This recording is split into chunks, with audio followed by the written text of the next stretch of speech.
Olivier,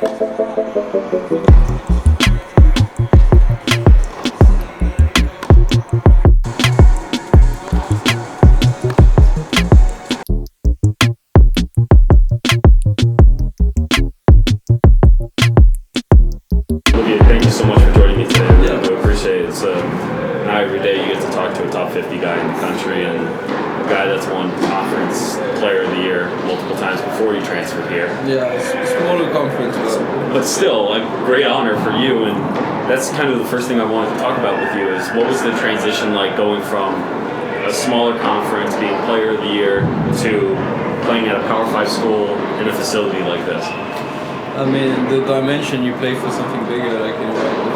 Like, there's a standard here at Illinois, like everyone wants to go pro. Like, you come here like to go pro, and there's nothing else like you're looking for really. Yeah. It's like you practice every day to go pro and all that. And of course, like you get to do it here, and it's amazing because you got like a ton of people supporting you, and the staff is like really good. Like Brad, Coast, and they put a lot of effort in it. Yeah, it's amazing the kind of relationship, not just with Brad, but the whole support system you had. While we were saying this before, like, you have everyone that you need here. Yeah, for sure. It's crazy how you have that kind of support system. Talk to me about that. In comparison to my previous school, I mean, there's so many more people involved, like marketing, all that. Like, I mean, tennis has a pretty solid impact because like they've been so good over the years. Like, I mean, Brad has been like, what, 17, 18 years or something like that here. 18 years of coaching right now. And I mean, he's been like consistently like top 20, top 15, top 10, like in great years and stuff. And obviously the whole lot makes it like even more like better for us to perform. No, it's true, and I think for you at least, and you were telling me about this before, I liked how you realized how difficult it was to become pro because originally you took a year off to go pro, but COVID happened and you had some complications. Well, the whole world had complications at that point. But walk us through that process of why you decided to kind of hold back on that, kind of focus on your studies. I mean, it's so tough, like, traveling like to North Africa to play all these 15Ks and all that, like staying like long periods away from your family. And even if I'm doing it right now, because I'm in the US and like my parents and my brother are in France and stuff, but different vibe, tennis is so hard mentally, physically and all that, and for years you don't make much money, and I was kind of like trying to find more stability in my life, just because like all that COVID stuff and generally like just more stability. No, like finance is a good field and like I really enjoy it too. As much as tennis almost. Really? Yeah. Is that hard to believe for you, or is that? Well, I spent less years doing finance than tennis, so it's like it's hard, but. No, but it's interesting that you are able to kind of find that or realize that how hard it is to kind of do this because you have Zeke that still comes here, practices, and is still doing 15Ks, 25Ks, but the reality of it is tough. Tennis is it's kind of unique because. I mean, even if you, like Zeke, for instance, like 700, 800, like 800 best player in the world, when you think about it. Like someone relatable to like soccer or like football, like 800 guys is like not much really when you think about it on that level. And these, I mean, you barely make any money.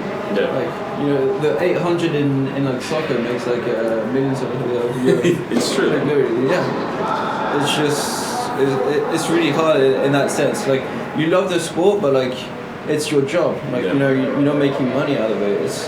I don't want to put like the money side, like to emphasize too much on the money side, but like you grow, and you get older and older, and you don't really have anything behind. It's a harsh reality that people have to face, and I'm glad you brought that up because it seems like a lot of players, or at least junior players, because you were a French national champion at what, 12? Yeah. Come on, you can brag. It's okay. But it seems it was in Roland Garros too. It's even better too. Like you got to experience that, and you had all this hype, and now you come to college tennis. How come you chose to do college tennis instead of just going pro? Well, it was tough because like after like winning the nationals, I went to like a national center. I didn't have a great relationship. Like I say, like 3 years, and I had a terrible relationship with my coaches. Like I wasn't like good there. I was consistently injured, and like I wasn't understanding like what was happening. And for me, like being have a solid like emotional attached to my coach is like really important. I need to feel like connected to my coach. Like if I get yelled at or like on a consistent base, like I just don't enjoy playing tennis. It's like no, I need to feel like like something special about the coach and stuff. And so I was consistently injured, and afterwards I moved to an academy. I went out like the whole like national center stuff, like for France, the federation. And I felt really good at the academy, and it went on for like 1 or 2 years, and afterwards the academy like shut down, like they had like huge problems and all that. So I was like always wandering around, and I was injured a lot, like so I didn't play much tennis. Like from 12 to like 18, I had maybe like 25 matches a year. Really? And usually like a season is like 75, 80, like 100 matches. I just didn't have anything. So being able to kind of come to college, before you came to Illinois, you were at Mercer, correct? Yeah. Yeah, so you found your home there, and how was that? Because like you said, you played 25 matches and won from like for a 6-year period, and then you go to college and you end up playing 25 matches the whole season, maybe even more, including doubles. Yeah. It's definitely a different rhythm. I mean, the level wasn't as good at Mercer than it is here. I mean, it's not. Well, it's a very different. You're playing Ohio State. You actually took the 14th player, Candy Kingsley, to a tiebreaker. Hey, you've had some great wins this year. It's a different level. Like obviously, I love being part of a team too. So that whole aspect. Like, I played a lot of soccer when I was young. So I was like between tennis and soccer. And at one point, I had to make a decision. Yeah. And obviously, I picked tennis. But yeah, being part of a team and like playing for something bigger than yourself. Yeah. It's has always like been a motivation for me. So. Is that something you take? Is there anything else that you take from football to here in terms of like tennis mentality? Not really, because it comes down to like being very individual, like in tennis, in a way.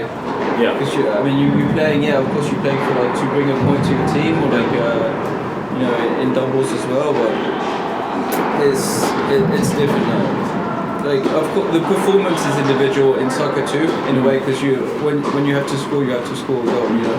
So I guess it would be kind of the same mentality in individual ways, but. Not easy to describe. No, it's different because you go from playing a team sport to still playing a team sport but individual. So the pressure is so different compared to where you have to work all together, but it comes down to individual results, right? Exactly. So,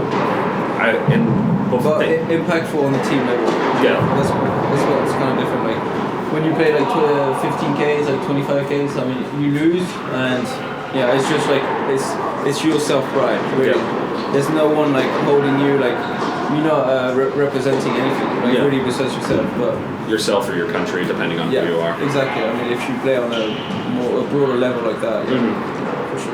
That's true. And thank you again for joining me today. I just got a couple quick questions that I want to ask about your team, just kind of some fun questions. Yeah. If you were to pick one player from your team to have a clutch shot. Who would you pick? A clutch shot, like life on the line or like team on the line. Who are you picking to get that point? Probably Seeps. Seeps? Yeah, me too. Okay. Who's the best dressed player on your team?